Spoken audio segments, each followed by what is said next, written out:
Cool. Thank you so much, Kanika, for coming for this call. So before we get started, if you could just tell me a little bit about yourself, your background, what do you do? That would be great. Yeah.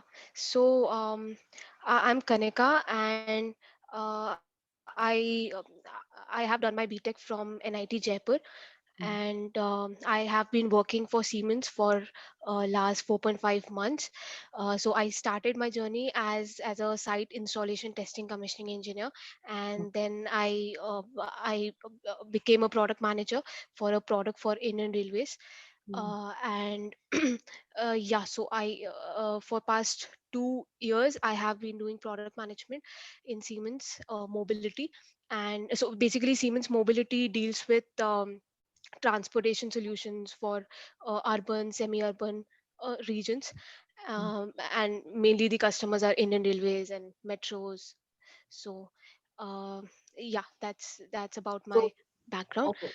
So 2 years experience, is it? That's where you are at right now, totally? 4.5 years in total, 4.5 years, and Okay. 2 years in product management. Okay. Okay. So after engineering, is Siemens your first job? Is that, Yes. okay. So initially you started as in the engineering division and then moved to product management Yeah. on the same product. Yes, on the same product. Okay, interesting. So that's very interesting that within 4 years you get to do product management stuff. So Yeah. that's amazing, and especially in a company like Siemens, right? So where did this whole thought of doing an MBA come to your mind, and was there a Yes. point where you start thinking about it, or what was the influence behind that thought? So yeah, okay. Will go a bit like a flashback. So in college, I was an athlete, and I used to go for tournaments every semester, and I'm very enthusiastic about sports. So I always wanted to get into this industry, sports industry, in some way or the other. And now I've realized that the intersection of sports and technology is my calling. It's where I want to go. So yeah, I want to switch my career from transportation to sports now. and um, and and I have in past I have done a research project based on sports, and I have published a few papers. So I have good background of technology, and also the product on which I'm working, it's also a very advanced product, IoT based product. So I have like I have experience of technology, how it works and everything. But I feel that I lack certain skills, like certain business skills, like negotiation skills, dealing with market volatility, or dealing with competitors influence, or like forecasting, pricing and forecasting. So these are the skills which I have to work on, I want to improve. And I thought MBA, doing an MBA will help me in picking up these skills at a faster pace. If I go for a structured or formal education, it will help me picking up these skills at a faster pace, like Right. accelerate my career path.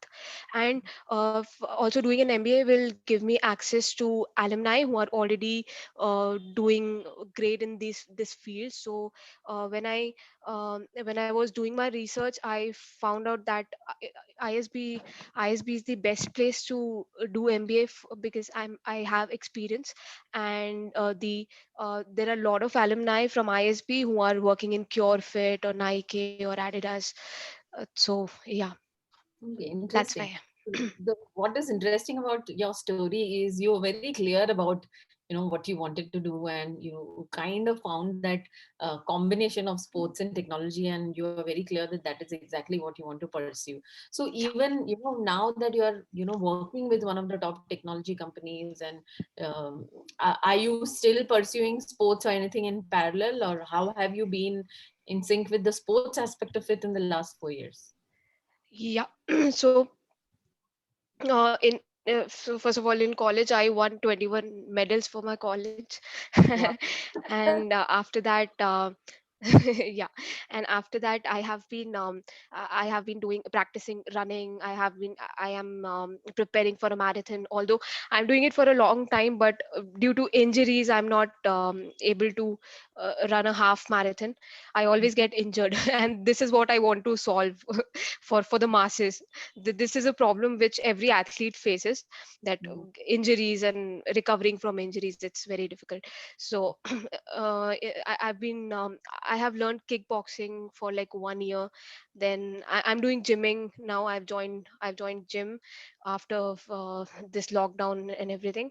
And yeah, running and playing football with my colleagues.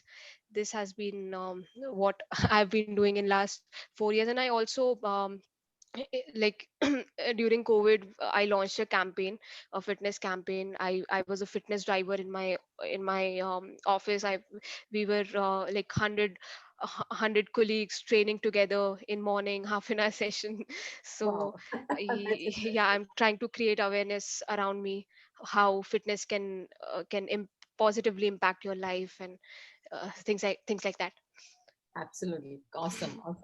So how did now that you decided that okay, now you want to do an MBA, how did your whole GMAT journey start? What is the research did around it? What was Yeah. developed So during that time? um so while I was working on the EOTT project, the product management I was doing, so I at that time I felt short of these skills. But taking my manager's help, my senior colleagues' help, I somehow managed to solve those problems. Or for example, if some payment was stuck, I took help from my manager. Please help me out. I'm not able to get this payment from the customer. So like doing negotiation and everything, I took help from people.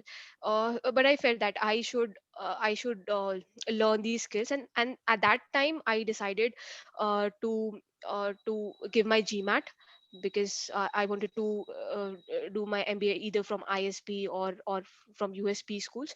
So I decided in 2018, November 2018, that I'll write GMAT. And I joined Princeton Review Mm, for for my preparation. It was a classroom training program, and but it did not work for me. When I gave my first GMAT in June 19, I got a score of 590. 15 days prior to giving this exam, I knew that I'm not going to do well, because I really do not know how to approach these questions. So um, yeah, so I scored 590. And I had no plan in my mind, like if there is a SC question, how will I approach it? Or if there is a critical thinking question, I just read the question stem, and I start looking at the choices. No like no pre-thinking, or not summarizing the conclusion in my mind, nothing like that. mm, So it was like it turned out to be a debacle. And after that, the problem that time was I was taking too much time in solving questions.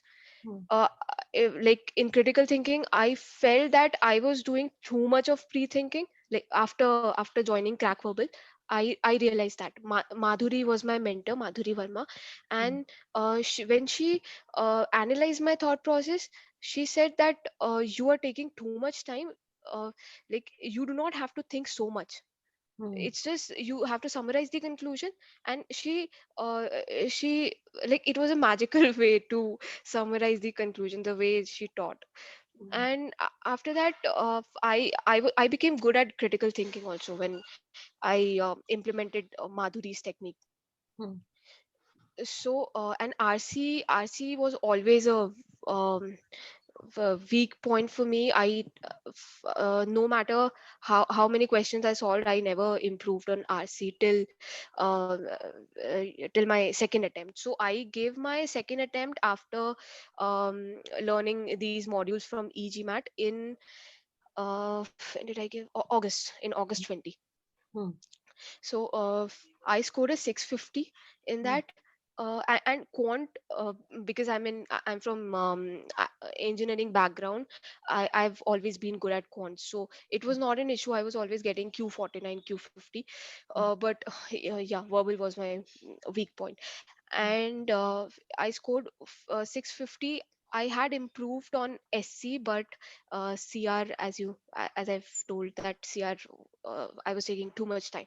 And it used to happen that in exam it, uh, like I could do only 26, 27 questions comfortably.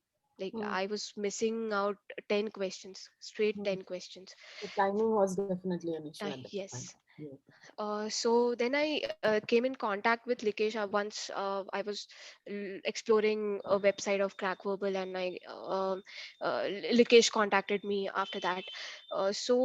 He has been really good guide. What I did was, after talking to him, he said he listened to me that this is my problem. This is what where I'm lacking. So he straight away told that you need personal tutoring sessions. You have good fundamentals and you need personal tutoring sessions. But um, hurriedly I signed up for that video, the classroom course, Hmm. the online videos, and that course, I don't know what is that called.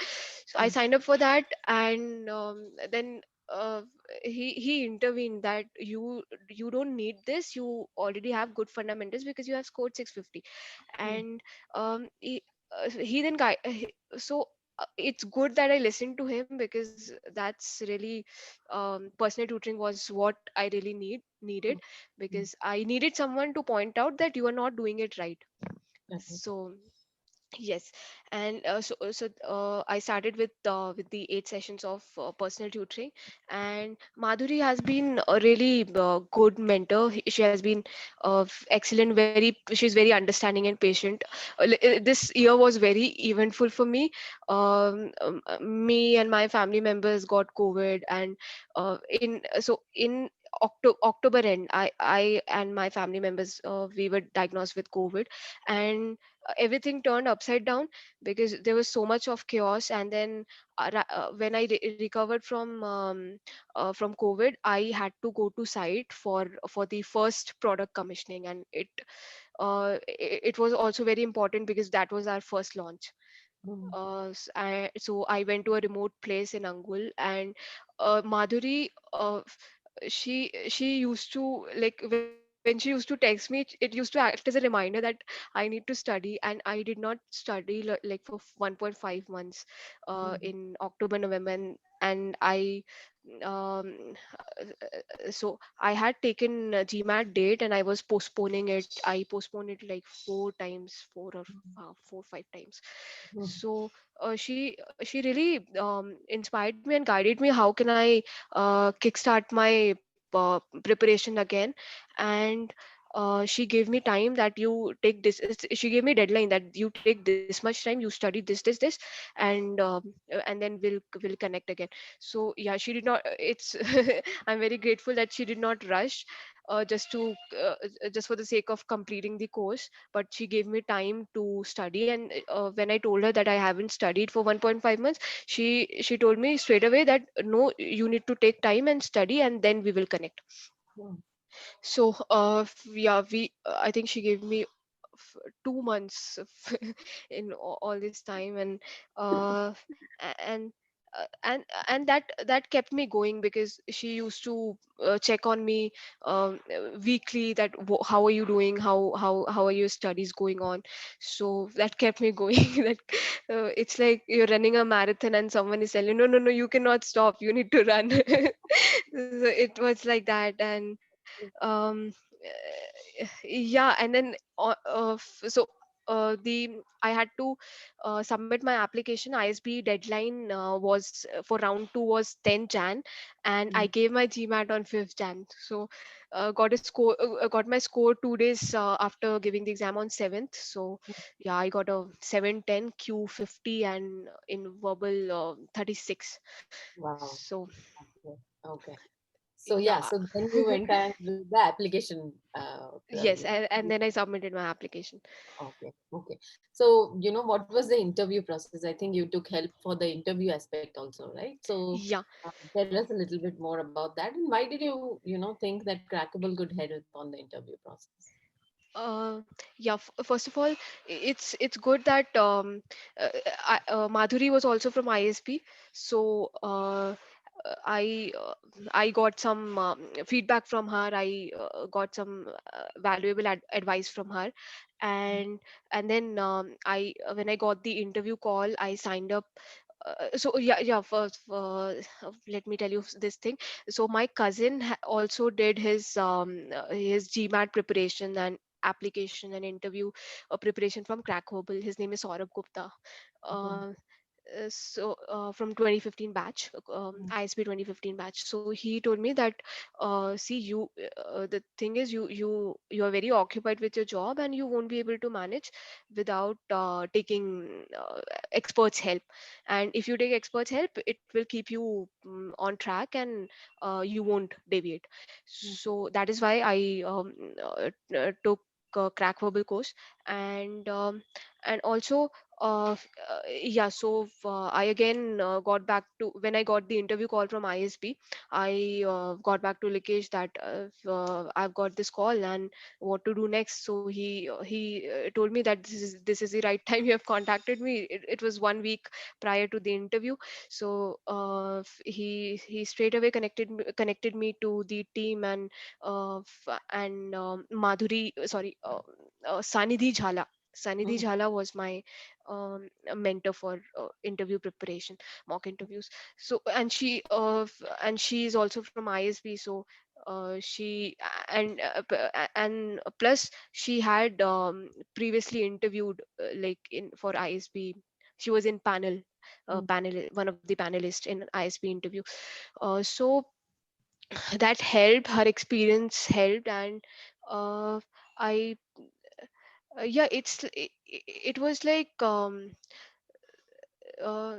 don't know how to explain it, but it felt really nice talking to her, the way she corrected me. And I haven't given any interviews in last 4.5 years. So I got campus placement, so I don't have like that much experience of giving interviews. So she really give me valuable advice, like how I should talk. And I was getting very nervous. So she told me that, see, you don't you cannot be nervous. They're just It's just a friendly interview. And she calmed me down. And um and uh yeah, it was like, yeah, she really gave a good guidance. Okay. So how was the interview day experience for you? Yeah, so okay. So I on that weekend, it was my mama's 25th marriage anniversary. So we were in a resort and I gave my interview from a resort. So yeah, I was having a good time with my family, and it was all chilled out. Everything was going well. I We started with the interview, but the only regret I have is, they when the interview started, I was expecting basic questions like, tell me something about yourself, why MBA, what are your long term short term goals. They asked none of these questions. And they were very through with my profile. And they straight away asked that, what are the qualities you have learned from sports, how you implement those qualities in your professional career. Mm. And yeah, so I was not expecting like a straight away that question. uh, but yeah. And and all the questions were very specific, like, um, what have you been doing in past 4.5 years to get into this industry, and what are the what are the three qualities that you have learned from sports, which really helps you. These questions are it's good that they ask very specific questions, uh, but yeah, I felt that had I been asked basic questions, I would have driven the interview in a much better way because we planned it like that. Mm, Yeah. so Yeah. but yeah, Sanidhi, she had prepared me for such scenarios. Like she told me that they will ask you some googly questions. They'll try to scare you, that how you react in such situations when things are not going fine. So for example, she told me that not to rush into answering the questions. If they ask you a questions in which you really need to think, you can ask them for like, I need a minute to Right. think through. Hmm. And so she had prepared me for such scenarios, that if something goes wrong, then you just have to be very calm and composed, that okay, you can handle.